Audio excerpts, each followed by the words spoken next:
Tuko kwenye mkutano hapa, ni mkutano wa kimataifa kati ya taasisi yetu pamoja na taasisi nyingine za Marekani pamoja na Ulaya.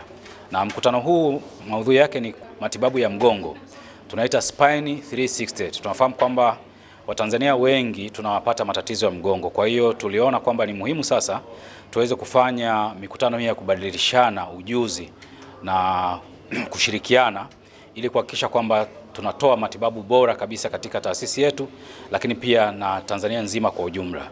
Na katika mkutano huu ambapo tuko pamoja na wenzetu hawa wageni, pia tuna wenzetu ambao tumeunganika nao wa ndani ya taasisi, kwa sababu tunafahamu kwamba wanaotibu matatizo ya mgongo, matatizo sugu ya mgongo, sio madaktari peke yake. Kuna nurses, kuna madaktari wa usingizi, kuna watu wa mazoezi tiba. Kwa hiyo wote mwaka huu tumeunganika katika kujifunza na kupeana ujuzi mpya na kubadilishana ujuzi kuhakikisha kwamba matibabu sasa tunakwenda kuyatoa katika kiwango cha juu zaidi na akiwa yanaleta msaada zaidi kwa wale ambao wanapata matibabu hayo. Kwa upande wa shiriki ambao tumeweza kushiriki hapa, tuko zaidi ya 150 ambao tunashiriki katika huu mkutano.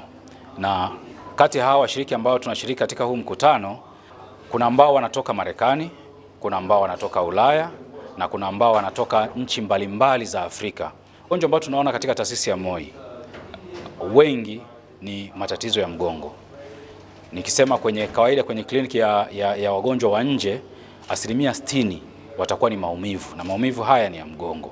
Kwa hiyo tatizo ni kubwa sana. Kwa maana ikatusukuma sasa tuweze kufanya huu mkutano kwa ajili ya kuboresha, kuhakikisha kwamba tunatoa huduma njema kwa hawa wananchi. MOI, taasisi ya mifupa, MOI, Muhimbili.